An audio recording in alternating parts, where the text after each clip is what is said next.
This is the Frying Pan Fire Tower. It's located in the Great Smoky Mountains and is still standing today. However, it no longer serves the same purpose as it used to.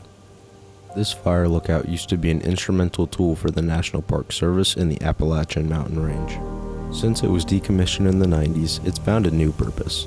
It's become a historical landmark in the Great Smoky Mountains that people can visit. So what purpose did it serve? And how did the Frying Pan Fire Tower contribute to the flourishing of the Smoky Mountains? And why is it no longer being used? Well, this is a story exactly about that.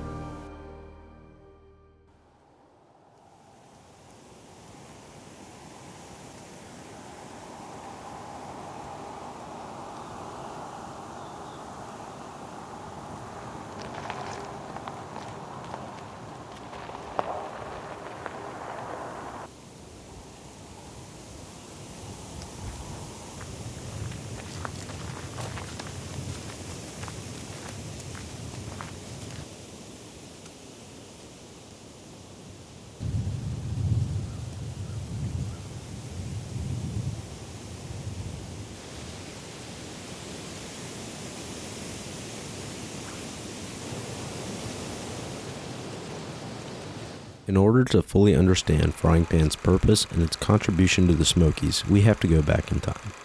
A time when technology was insufficient for locating and recognizing wildfires. This created a demand for fire towers in the early 1900s along with lookouts. Thus, the Frying Pan Fire Tower lookout began construction and was completed in the 1940s. The 70-foot steel structure was among the tallest of its kind in western North Carolina, and earned its unusual name supposedly due to a communal frying pan that hung from a nearby tree. The tower served as a home away from home for the lookouts. A lookout's job was to live on top of the tower for what could be months at a time, with the sole purpose of identifying and locating wildfires taking place in the nearby mountain range. This fire lookout used to be an instrumental tool for the National Park Service, allowing them to spot wildfires in the Appalachian mountain range for nearly half a century. The frying pan and its lookouts allowed the surrounding environment to flourish. Fires could be easily spotted before getting the chance to burn down massive amounts of land, destroying not only the trees but animal habitats and potentially nearby towns. If fire towers were so effective and helped prevent many disasters in the Appalachian mountain range, what led to the decommissioning of the frying pan and so many fire towers just like it around the US? In the late 1990s, new technology and smaller budgets contributed to the demise of fire towers around the United States, such as the frying pan. Technological innovations like aerial detection by planes, satellites, and public reporting via cell phones became more cost-effective and time-efficient for the National Park Service. Naturally, those in charge of the fire towers and their budgets made the switch in favor of technology-based scouting and relying on the public for crucial information on the whereabouts of fires. This not only cut out the cost of paying the lookouts, but also the cost of building the towers themselves. Technology like aerial surveillance and satellites proved to be more reliable than humans at detecting these fires, especially with the use of infrared and night vision.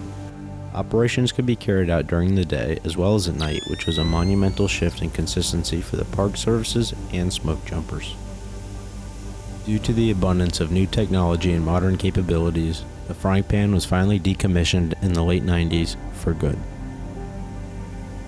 Although the majority of fire towers around the US were dismantled following their decommissioning, about 25 still survive throughout the state of North Carolina, one of which is the frying pan.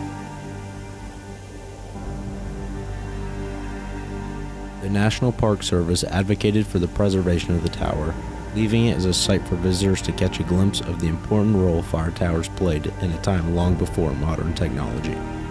People can now visit and climb to the top of the tower to observe the old lookout space and catch a 360-degree view of the surrounding mountain range. The frying pan gives me a true appreciation for the beauty of the Appalachian Mountains. It helps me understand why we spent so much money and resources working to protect these mountains from things like logging, pollution, and in this case, wildfires. Large ecosystems and animal habitats in the Appalachian Mountains were able to flourish thanks to the frying pan and its lookouts.